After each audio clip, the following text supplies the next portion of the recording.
Welcome to part 3 of this video. So far, we have covered the LAMP stack. Of course, we went through the concept.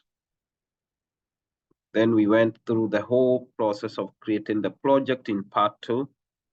In part 3, we are going to look at a PHP My Admin and how, of course, we can manage the data that is actually in the MySQL using PHP My Admin.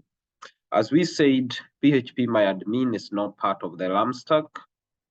It's just a user-friendly interface that is very effective and is usually very efficient, especially when you're dealing with MySQL database management. So to be able to do this, I'm not going to start from the beginning. I'm just going to pick from where we left in part 2. And of course, you can find part 1 and part 2 videos below this video on our YouTube. So you just have to go there and follow up with part 1 and part 2. And then, of course, you can come to part 3. In part 3, I'm going to take you, of course, where we provision the instance. This is the instance that I have. Everything has been done on this instance. I have also used the SSH client. Of course, I'm using the Visual Studio Code, as you can see. And here I'm actually in the terminal. Now from here, what I need, everything is done. I have already installed and configured the LAMP stack. So I'm not going to repeat that. Again, you can go to video 1 and video 2 and you can see all that information. Today, I just want to focus on PHP My Admin and how, of course, we can manage the database. Now, what I'm going to do, I can either pick the public IPv4 address or I can pick the public IPv4 DNS. I'm going to pick the naked IP. I just need to copy this. There are a few things I'm going to do on this browser. I'm going to just paste and enter. And the first thing I want to make sure is my Apache is working. As we said yesterday, Apache is nothing but it's just a web server that is supposed to deliver the content to the browser of your choice. Now from there, of course, we didn't install what we call the content management. And this content management tool is none other than the WordPress. So I'm going to put / and then, of course, I'll put the WordPress folder as we saw in the project 2, and I'll enter. Immediately I enter, here I have an opportunity to of course, install the WordPress. So I'm going to say continue. You can choose, of course, the country you are in. And here, we're going to, of course, be given a window. And in this window, we need to put some information. Here, I'm just going to say, I'm going to call this practice.com. Username, I'm going to say this is site admin. Site admin. That is the username, site admin. Or you can use admin, it's fine, whichever one you want to use. Now here, a password has been generated for you. I'm going to copy this. Then I'll go straight to my Visual Studio Code. And in here, I do have a folder here. I do have LAMP stack here. I can come here and I see what I have. However, I'm just going to come here and I'll put this one here. Is just for the sake of it. When I'm logging in, I can also access this password. What you need to do for your case is you need to store this password in somewhere that is secure. You can use a notepad. For instance, I can come here and say notepad. I can just click on it. And then, of course, I can put that one there. And I'm going to come back to it whenever I need it. You can do that. From there, you need, of course, to give your email. I'm going to give the simplest email I have. I'm going to use Yahoo. And immediately you are done with all this, you just need to say install WordPress. Yes, so it's installed. What you need to do when you get this window, it's very simple. Just click login. And now this is where you need to give your username. We say site admin.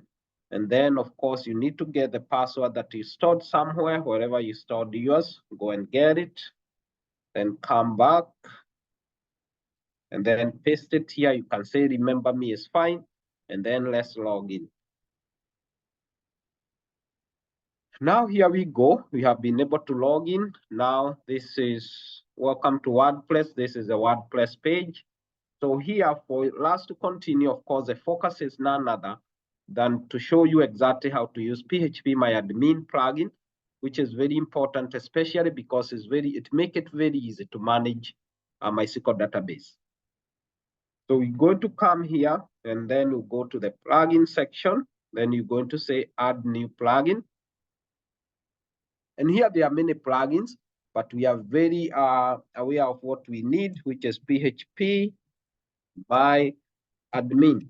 So you're going to come here to the search and of course enter. And immediately you do that, you can see this one plugin here. So you're going to say install now. You wait for it, immediately to say installed. Now you can go ahead and click on activate. And when you click on activate, it's going to bring you to this window. Now here, what do you need to do? Nothing you need to do except to just enter local PhpMyAdmin is going to give you this window. Don't bother too much, just click on the cancel. And when you do that, it's going to open this PhpMyAdmin interface for you.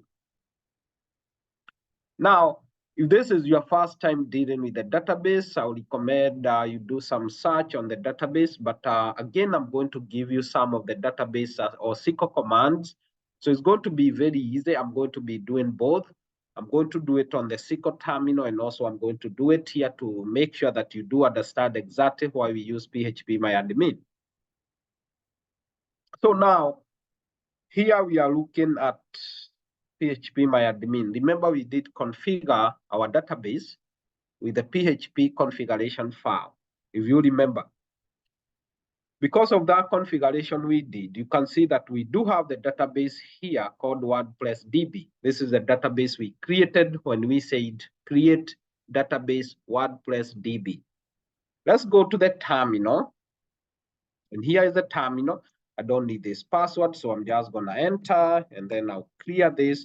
Now, since we already installed MySQL, all I need to do is to type MySQL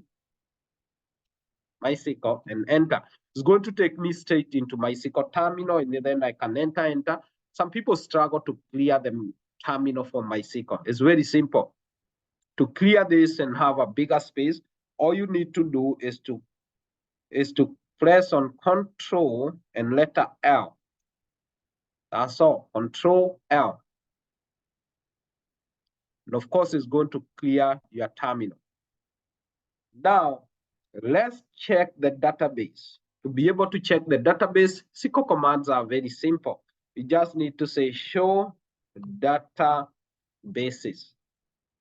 And of course, all the SQL commands, especially MySQL itself, it ends with semicolon. Enter.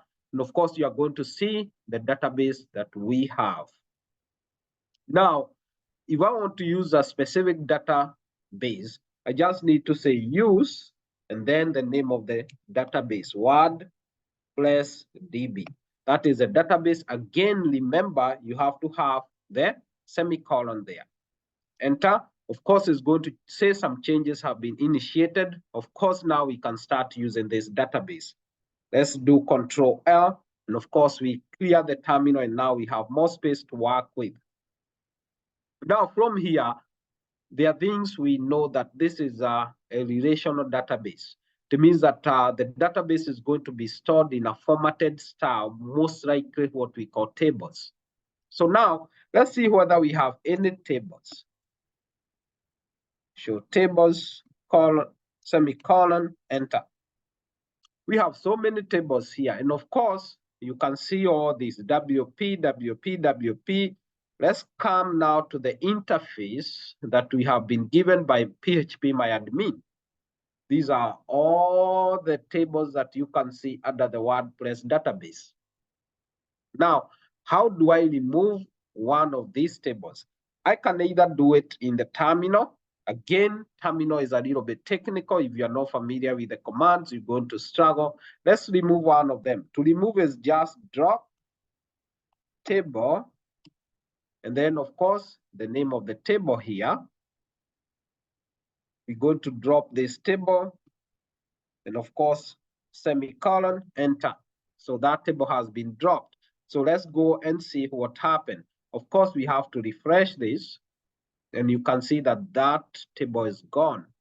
However, if you are not that technical, you can come here and click on it, and you can see it, and you can delete it if you want. Or you can just click on this WordPress database, and you can see all the tables that are associated with it. Let's see. If I come here, you can select all of them, but I just want to show you how to drop any of them. You can drop this. It's very simple, no technicality. You don't need to worry about knowing, of course, how to type the SQL command, drop table. No, you just do it like this. This is why we say that this interface is very easy, very effective, very efficient to use. Anybody can use this. This is why PHP My Admin is really a big preference, because to really make it very easy for developers, also for admin, DevOps, also to be able to manage the database effectively, efficiently, and also to make the learning curve to be quite shallow instead of you having to go and memorize the command to do all this. So I'm going to delete all the tables, and now you can see my database is empty. Now, there are some commands I gave you. Let's go back to the repository that I created for you. And in this repository, I want you to bring you back to these tables, because these commands are used to make tables. They are SQL commands. And as you can see, we have the commands here. Now, we can do it in many ways. However, I want you to understand that the tables, usually we have columns. And you can see this more easily when we go to PHP My Admin. But for this case, I want to focus exactly on how we can create the tables, either using PHP My Admin or using the terminal of the SQL. Whichever one is the best for you, you can go with it. But either way is going to work. So now, to be able to create tables, this is the command we use, create tables, of course, table, and we have the name of the table here. Of course, we have parentheses, then we put all the columns here. We have 1, 2, 3, 4, 5, 6 columns. INT represent what we call integer. Varchar is used especially when we are dealing with strings. Now, let's come back to PHP My Admin.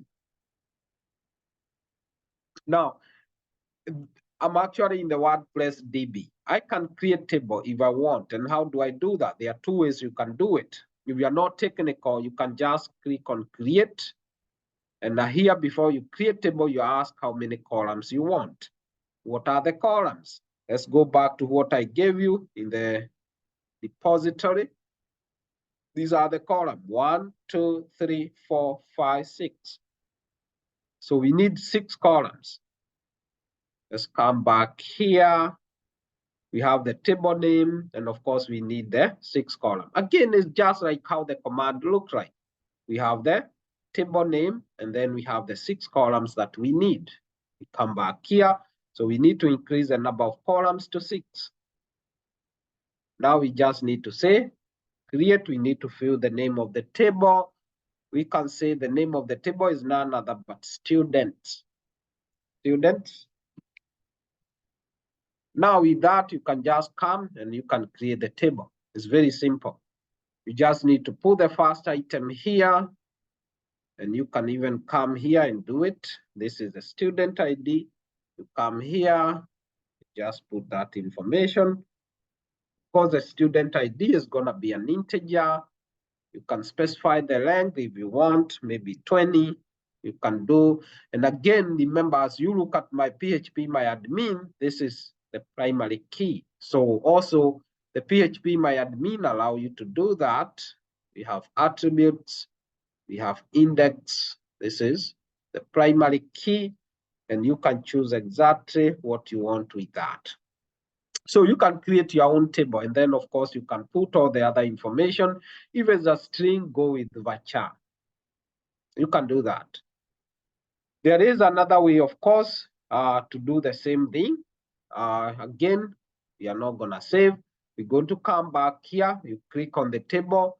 You come to SQL, the SQL. Now, you can come here again. I gave you the SQL code. The SQL is there. You copy that. You come to PhpMyAdmin. You just enter. And then from here, you can just say, go. And when you say go, you can see exactly what was created. A table called student has been created for you. If you want to see more details, you can just click on structure. And again, exactly the information has been put for you. As you can see, this is integer, varchar, all that information has been put for you. All right, so now we come back here, and that is the information that we have. So you can do it in many ways. Now let's do it in another way. We can also come to the terminal of MySQL here, and I'm going to say Control L, and of course we have the space here, and you can copy this and come and paste it in the terminal of MySQL. Paste it there, and of course you enter. Again, Control L, and now we can say show tables and column. Let's see. Here we have two of them. Let's see whether this information will also be displayed in the PhpMyAdmin. We return to PhpMyAdmin, we refresh this, and of course you can see that the courses has been created for you. If you look at the structure, you can see how the structure looks like.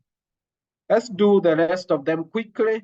You can either use a terminal, of course. I like the terminal because it's a little bit easy, but since this is your first time doing this, you can use the PhpMyAdmin interface, where you just come to the WordPress DB, you go to SQL, and you can just click there, and you can just go. If not, you can do the other way, where you click on the WordPress, and of course, you can create the table manually if that's what you like to do.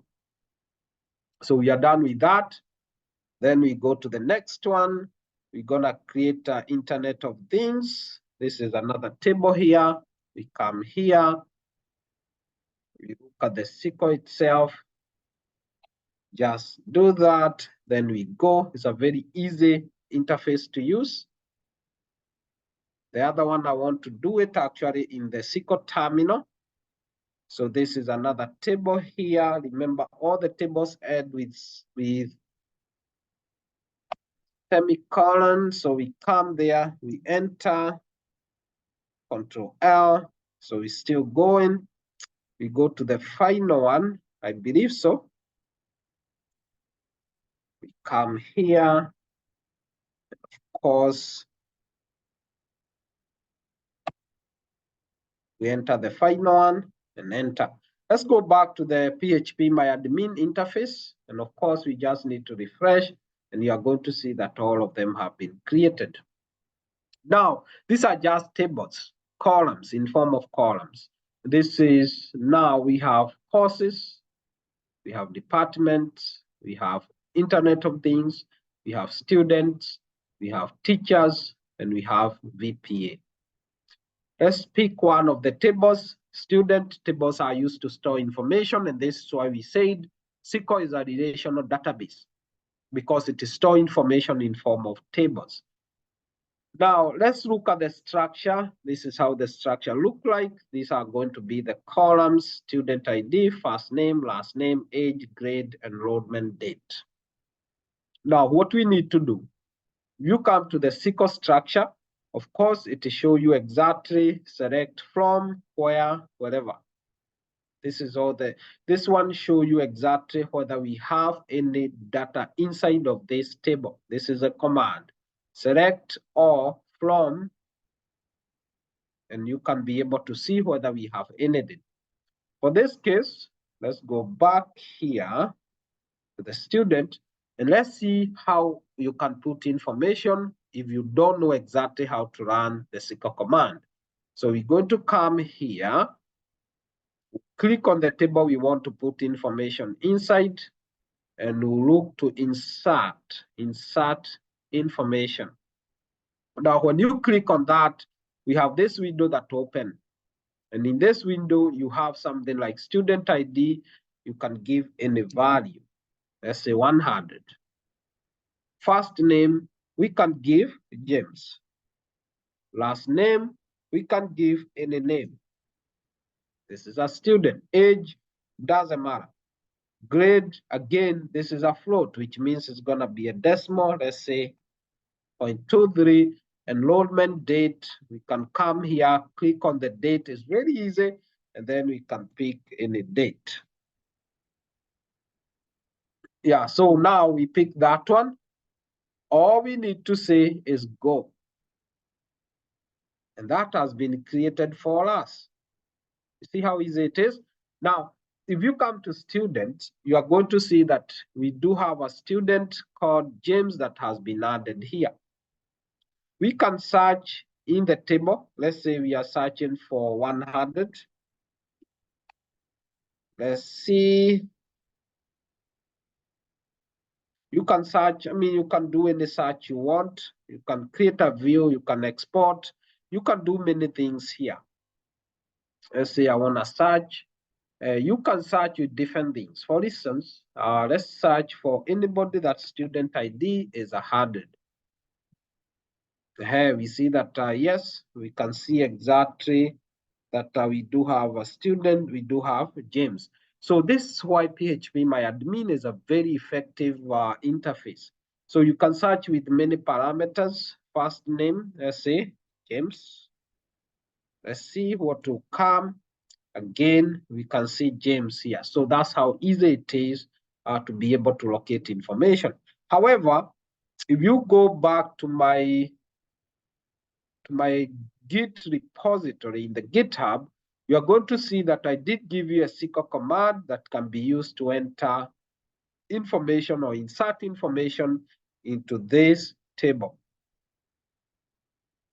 But of course, we are inserting into students. Of course, you have to know how to write the SQL commands. But with this PhpMyAdmin, you don't need to really learn too much. You already can do this just by looking at it, and you can quickly understand how it works. However, if you don't have this interface, you have to come here and know exactly how to write the SQL command, even though they are not difficult. But again, if this is your first time doing this, there is a little bit of a learning curve. Now, from here, I'm going to copy this. I'm going to do this actually. I can do it here, where first of all, I need to select the student table. Then I have to go to SQL, and of course, I'll remove this, and I'll just enter this, and then I'll say just go.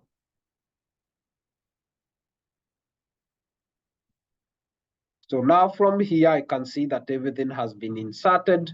We have 5 rows that has been inserted. How do I know? I know them because 1, 2, 3, 4, 5. How many columns? 1, student ID. 2, name, last name, age, grade, enrollment date. This is why these are called columns. Now, I can come to students, and I can see that all these students have been added. If I want to edit, I don't need to understand the SQL command. I just need to come select one and say edit.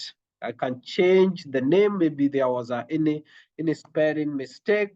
Maybe supposed to be double L. I can easily do that, and I'm done. This is how we say that this interface is very effective. Now, let's say I want to search a student that has we can say maybe the age is 20. We can go and see, yes, we have 2 students that are 20 years old. Let's check for a student whose ID is 1. We can come here and just say 1. And we can go and we can see exactly the student that have that. So it makes it so easy for you to search a huge amount of information or data. So let's search for something fun. We can say, we can even use other signs like greater or equal to 2. Let's see what we'll get. Of course, we get all this, including James that we created. Now, What you can do, of course, is to go and see how you can enter some information, insert information into this table, this one, this one, this one, this one, and this one. But this is something I wanted us to be able to see exactly why PhpMyAdmin is always preferred and is a very good interface, is easy, and make the process of managing the data easy and very straightforward, not only for admin, not only for developers, but even for people that don't have much experience in MySQL database. That concludes our session. In case of any question, you can visit us at AmazingDevOps.com. And of course, we can help you to dig deep into this kind of information. And again, watch the videos, go through part 1, part 2, and then of course, you can come and finish with part 3. Thank you so much.